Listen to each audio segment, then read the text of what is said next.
It was a chilly day in 1990 when truck driver Rick Swope visited the Detroit Zoo. What began as an ordinary outing turned into a moment that would test courage in the face of danger. As Swope stood near the ape enclosure, a sudden fight broke out between two chimpanzees. One of them, Jojo, tried to escape the scuffle, only to tumble into the deep moat surrounding the habitat. The crowd froze. Jojo thrashed helplessly in the water, unable to swim. The seconds dragged on, and the reality was clear: this chimp's life was slipping away before their eyes. Everyone in the whole place was just standing around watching this monkey drown, Swope later recalled. When he went down the second time, I knew I had to do something.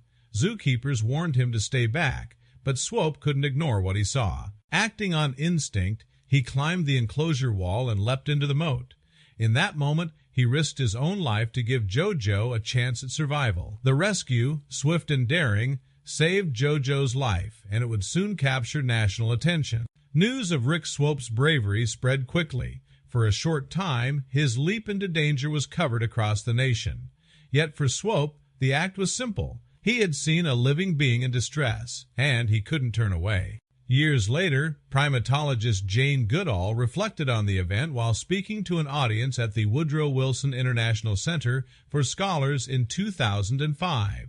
She shared how her institute's director had spoken with Swope afterward. He asked Swope if he realized how risky his actions had been and why he had gone ahead despite the warnings. Swope's response was direct. "Well, you see, I happened to look into his eyes, and it was like looking into the eyes of a man. And the message was, won't anybody help me?" For Goodall, his words carried weight. She explained that Jojo's life was one of hardship.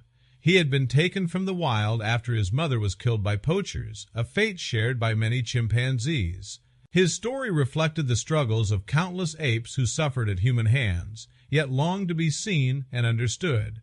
Goodall emphasized that moments like this reveal the connection between humans and chimpanzees. If you see that look with your eyes, and you feel it in your heart, you have to jump in and try to help, she said.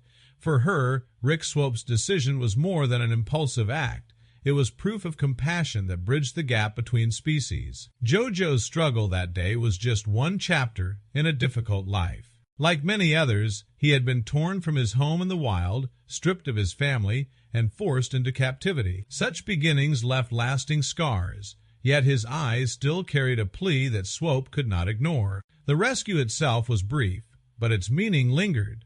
Swope had risked his safety in a dangerous enclosure, diving into waters designed to keep animals in and people out. He emerged not as a hero seeking recognition, but as a man who answered a silent call for help. The image of Jojo clinging to life and Swope pulling him from the moat became a symbol of empathy, one that would be remembered long after the headlines faded. It remains unclear what became of Jojo in the years after his near drowning.